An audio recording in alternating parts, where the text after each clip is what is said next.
Let's get some more now. Mark Regev is the spokesman for the Prime Minister of Israel, Benjamin Netanyahu. Mark, thanks very much for joining us. My pleasure. An immediate ceasefire for humanitarian purposes, where does that stand right now? We've accepted humanitarian ceasefire after humanitarian ceasefire. I think all in all we've accepted 3 or 4. And every time Hamas either rejects it or violates the terms. Even today, we started the day giving the IDF orders to act against those tunnels for obvious reasons and to only defend themselves. And we thought this would maybe contribute to a de-escalation. What happened in the end? We had one of our most difficult days, as Prime Minister Netanyahu said. We had rockets overshooting Tel Aviv, hitting the Haifa Bay area in the northern part of our country. We had terrorists coming into the country through these tunnels trying to kill people. And we had mortar shells on our border killing, as you know, a group of Israeli soldiers. Are those Hamas infiltrators who got into Israel today and had an exchange with Israeli troops, are they still at large? I understand they've all been rounded up or killed, or gone back to the other side. But that just shows you, and you were there today, the danger that those tunnels pose. And I think it's fair to say, Wolf, they are a strategic danger. You know, the people in southern Israel live in this fear that there's a knock at the door, and who'll be on the other side of the door? A group of terrorists with automatic weapons and explosives and rocket-propelled grenades. The idea that they just pop out of the ground on our side of the frontier to murder and kidnap, that's unacceptable.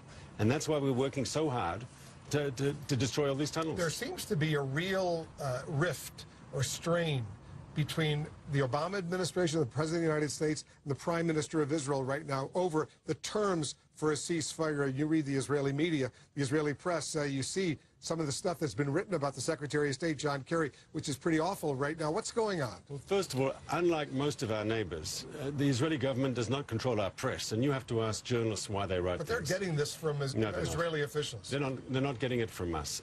Let's be clear here. We and the United States have a common goal here. We want to come out of this in a way that we don't have to revisit the conflict in another 6 months. Then nothing is achieved.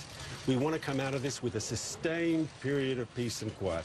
And to get that, we have to also start dealing with an issue that hasn't been on the front burner, but we have to talk about, and that's demilitarizing. Because once this is over and most of Hamas's rockets have been destroyed and most of those terror tunnels have been destroyed, how do we prevent Hamas from rebuilding its terrorist military machine?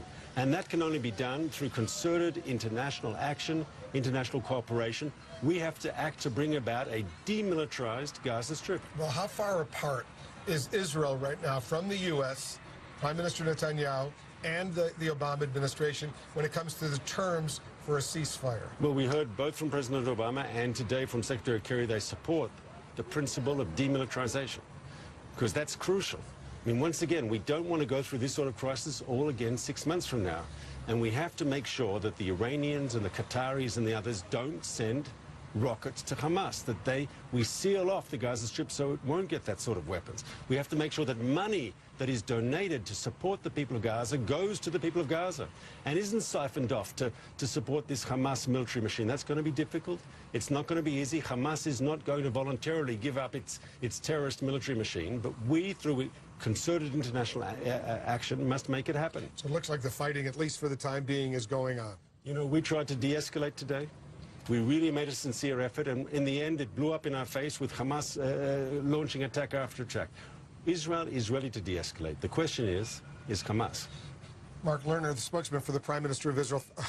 Mark Regev, the spokesman for the Prime Minister of Israel. Thanks very much for joining us. A pleasure. Peter Lerner, the spokesman for the IDF, will join us colleague in our next hour. Thanks very much for joining us.